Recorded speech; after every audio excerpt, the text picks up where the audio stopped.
When it comes to Donald Trump's federal takeover of D.C. police, like just about everything else Trump does, it appears to be all about the optics rather than real results. According to a White House official, Friday night's operations involved over 1,800 participants, 22 multi-agency teams deployed through all 7 districts in D.C. For all that man and woman power, there were only 52 arrests. 28 of them were undocumented migrants. Additionally, our NBC News local D.C. affiliate found that the total number of arrests reported by the Metropolitan Police Department from Monday through Thursday of this week was actually down compared to the week before Trump's federal takeover. For a city described by the White House as worse than Baghdad, you would think there would have been more action with all those involved. It could also be that when it comes to fighting urban crime, there might be more effective strategies than throwing in people with guns. Perhaps that's why a number of the cities that Trump has singled out as the worst in the country have all seen a decrease in crime, some at historic lows. There's also one other detail that connects them. But when you look at what the president's saying, the fact that my city and all the others called out by the president on Sunday, led by black mayors, are all making historic progress on crime. But they're the ones getting called out. And it tells you everything that you need to know. It's no coincidence, though, that these are cities that have large populations of black and brown people. These are cities, all of these cities, where the crime rates are going down. These are the cities that happen to be led by black mayors. What is this about? What is this about indeed? Joining us now, both of those mayors, Baltimore Mayor Brandon Scott and Oakland, California Mayor Barbara Lee. Thank you both so much for joining the weekend this morning. Mayor Scott, I want to start with you because you have taken on violence and you have this violence prevention plan. And in your report, it was put in place July 1, 2021 through June 30th, 2026. And Baltimore has continued to see reductions in violent crimes through the first 6 months of 2025 compared to last year. Almost 23% decline in homicides, almost 20% decline in non-fatal shootings. Talk about the kinds of tactics and changes that work that have absolutely nothing to do with sending in people with guns. Yeah, thank you for having me. And I just want to push a little bit and say that it's 27%, and we have the fewest amount of homicides through this date of the year on any year on record. But this is why you actually have to have a plan and strategy. Our comprehensive violence prevention plan understands the role for everyone. For our police department, we are leading in the way of having them be involved in our group violence reduction strategy, where we identify the very small group of people who are the most likely to be the victim or perpetrator of gun violence. We give them the opportunity to change their life. In fact, they get a letter directly from me saying, change your life. We'll help you do that. But if they don't, then we remove them through law enforcement action, which is a partnership between my office, my police department, my state's attorney, my attorney general of Maryland, and we work with all of our partners, including our law enforcement partners, to do that enforcement. But then we're going to make sure that those folks are being held accountable. We're also investing historic amounts of money into community violence intervention, where we are paying folks who used to be in that life to help prevent it. When you make those investments around the board, when you go out and have your police focus on the right people and the right things, like removing 2,500 guns from the streets of Baltimore last year and over 1,500 already this year, and you have the community on board, handing those people over to your prosecutor, who is making sure, in our case, that those folks, state's attorney make sure that those folks actually do time. You can have the reductions that you're having by having a strategy, not going back to zero tolerance, not going back to just arresting everybody that's black. Because when you look at what's happening in D.C., how many of those people were the violent folks in D.C.? How many of those people had guns? How many of those people were helping to drive violence through drug organizations? You have to be focused and not criminalizing every single person. Plan and strategy, and allowing law enforcement officers to do their part, and also allowing the communities to do their part, and understanding that you have to cure this disease of gun violence through a public health approach. Mayor Lee, one, it is great to see you and call you Mayor Lee. I'm used to calling you Congresswoman Lee. Also, thank you very much for getting up early there in Oakland, California. I would love to get your perspective on the fact that the President of the United States not only sent National Guard troops into Washington, D.C., but he's calling on Republican governors to send the National Guard to Washington, D.C. West Virginia, South Carolina, and Ohio are sending troops there. Now we also have reports that they're going to have them carry weapons in Washington, D.C. I say all of that because they're also the president talks a good game about replicating what he's doing in Washington, in Baltimore, Mayor Scott City, but also in your city. Do you need National Guard troops in Oakland, California?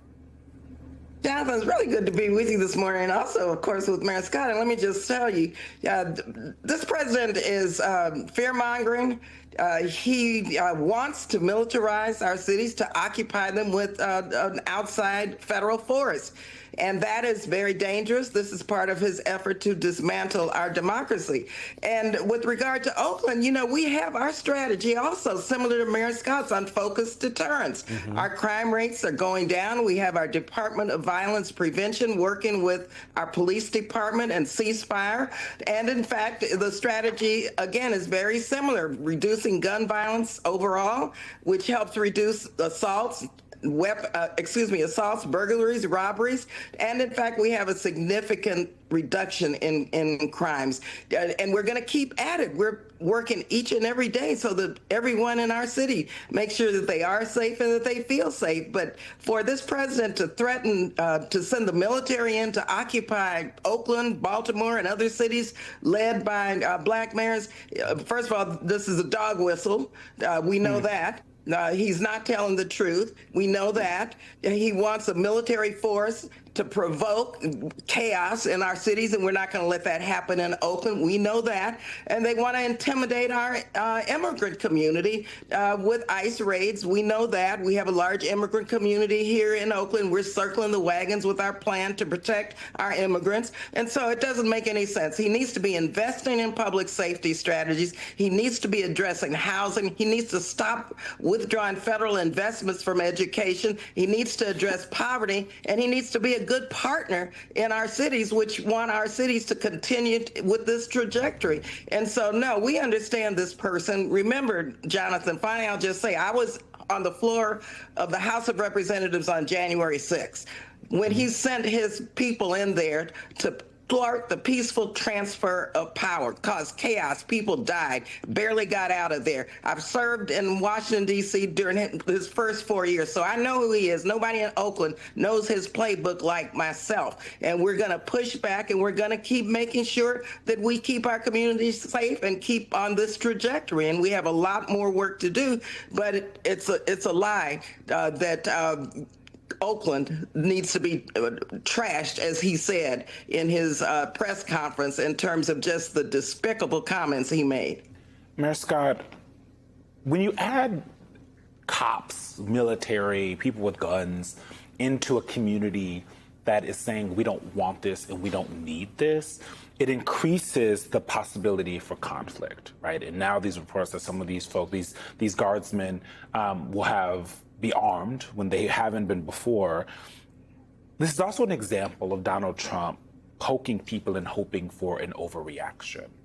So how do people stop that overreaction from happening? I think we saw Mayor Bowser, and she got some criticisms at the time, but kind of thread a needle here and slowing some of the things down that Donald Trump wanted to do last week in her city.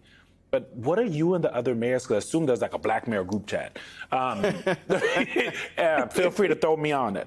But what are the conversations you all are having about continuing to focus on the crime that you guys have gotten down, but also making sure that the overreaction doesn't happen? You don't give him what he wants, and you keep the National Guard or whoever from being in your cities. Well, yeah, thank you. Listen, it's always good to be with my sister mayor. First and foremost, we can't be distracted. We have to stay focused on reducing crime in our cities. And you didn't hear any mayor, you won't hear any mayor, even with these historic lows, of us saying that we've solved this issue. Right. But then we also have to be communicating with our governors and our state level around what the National Guard looks like in your state and to your residents, and telling them, like, listen, we cannot give him what he wants. They want to have something happen so that he can send in troops, so that they can have an excuse to have all the military in these cities, in particular the black cities. Let's not give him what he wants. Folks can protest. We support protests. 10 years ago today, Jonathan, I was finishing a march where I literally walked from Baltimore to D.C. with 40 of my brothers who were involved in an anti-violence movement to meet with President Obama's team about violence in Baltimore. Many of those things are a part of the Comprehensive Violence Prevention Plan that we just spoke about. But I also want to touch on something else. We cannot be fooled as the American people. These agents from the FBI, ATF, DEA, they should actually be working cases right now. They should be focusing in cities around the country on drugs that are coming in, guns that are coming in, people that we need to remove, but they're not. They're being sent on immigration. They're being sent to Washington, D.C.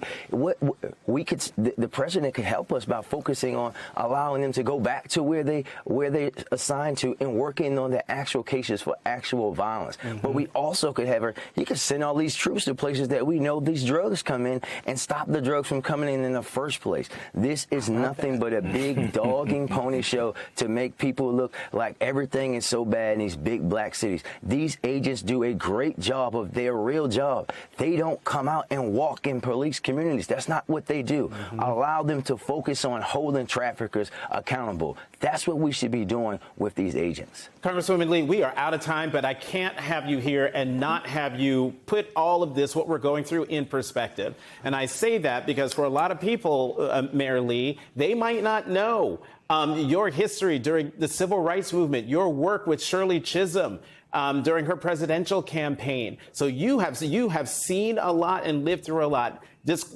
close us out real fast. What should we keep in mind as we go through this generation's battle for equity and fairness and justice? Jonathan, what we must keep in mind are a couple of things. First of all, we're at a critical defining moment in terms of our democracy, and we have to exercise our political power. We cannot allow the MAGA extremist Republicans to win in next November. And so we have elections coming up, both nationally, locally, statewide, and we have to elect people who want to, first of all, promote peace, promote justice, promote equity, and fight. And we cannot allow the signs of dictatorship to become real, because this is what this is all about. I know it, I've seen it, and we have to push back, resist, and fight. That's what Shirley Chisholm would do.